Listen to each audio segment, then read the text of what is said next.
আপনি আওয়ামী লীগ পুনর্বাসিত হয়ে আছে এবং এখনও রাষ্ট্রপতি আছে, বহাল তবিতে আছে, এবং যে সংবিধানটা ফালাইয়া থুয়ে চলে গেল সেই সংবিধানে কিন্তু এই অন্তর্বর্তীকালীন সরকারের কথা নাই, কিছুই নাই। তো অন্তর্বর্তীকালীন সরকার যদি না থাকে আপনি তো ওই সংবিধান চালাইতে পারতেছেন না, অথচ সবাই বলতেছে ওই সংবিধান দিয়ে এই ওই সংবিধানের ঊর্ধ্বে কিছু করা যাবে না। মানে আমি সিম্পল কমন সেন্সটা বুঝি না। যেমন ধরেন আপনি কোম্পানিতে MD, DMD, GM, AGM, DGM কতগুলা পদ আছে, আছে না?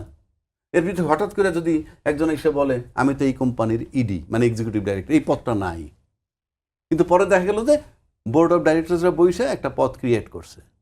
তো একইভাবে আপনি যে অন্তর্বর্তীকালীন সরকারটা বানানো হয়েছে, অন্তর্বর্তীকালীন ওই কনস্টিটিউশনে নাই।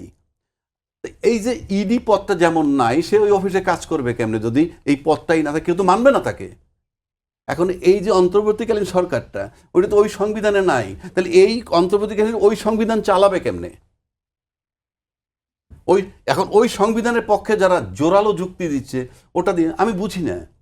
সুতরাং আপনি আওয়ামী লীগ পুনর্বাসন নানান ওয়েতে হচ্ছে, নানান ওয়েতে। আমি বললাম ওই যে কি বলে প্রজাতন্ত্রের কর্মকর্তা কর্মচারী কি চেঞ্জ করছেন আপনি? 5 তলাটা 7 তলায়, 7 তলাটা 9 তলায়, 9 তলাটা 12 তলায়, সব তো তারা।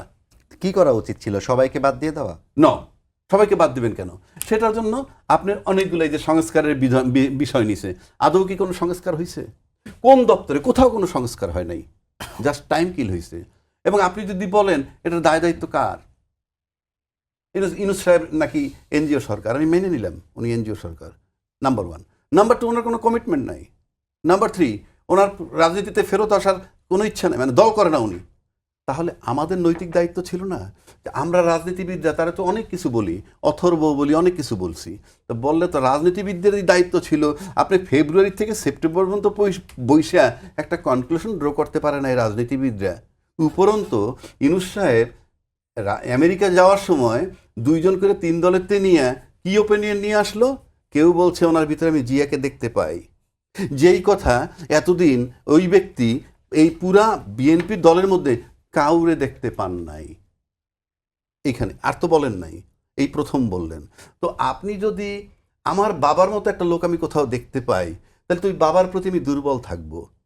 Very simple. এখন এটাকে কেন্দ্র করে কি হতে পারে যে তুমি কি আদৌ দেখতে পারো নাই জিয়ার প্রতিচ্ছবি এই পুরা বিএনপির মধ্যে দীর্ঘ 40 বছরে, আজকে হঠাৎ করে দেখলা? সুতরাং এটা কিন্তু কোশ্চেন মার্ক।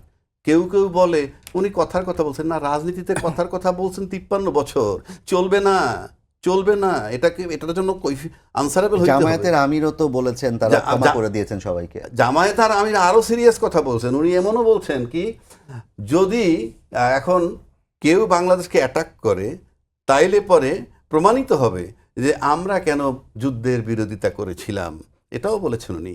সুতরাং প্রশ্ন হচ্ছে যে এই যে ইউনূস সাহেবের সাথে তারা গেলেন, প্রথমত ইউনূস সাহেব দেখাইলেন যে 3 জনকে একসাথে নিয়ে উনি কি করতে চান।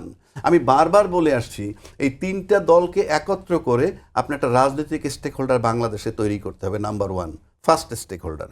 নাম্বার 2, ইউনূস সাহেবরা নিজের একটা স্টেক হোল্ডার সরকার হিসাবে। 3rd, আপনি যদি আর্মিতে চান, এইরকম টার্মাল সিচুয়েশনে আর্মির একটা বিরাট রোল থাকে, তারা হলো 3rd স্টেক হোল্ডার। এই 3 স্টেক হোল্ডার যদি ঐক্যমত্যে না আসে, আপনি লিখে রাখতে পারেন নির্বাচন না হওয়ার সম্ভাবনা 99%।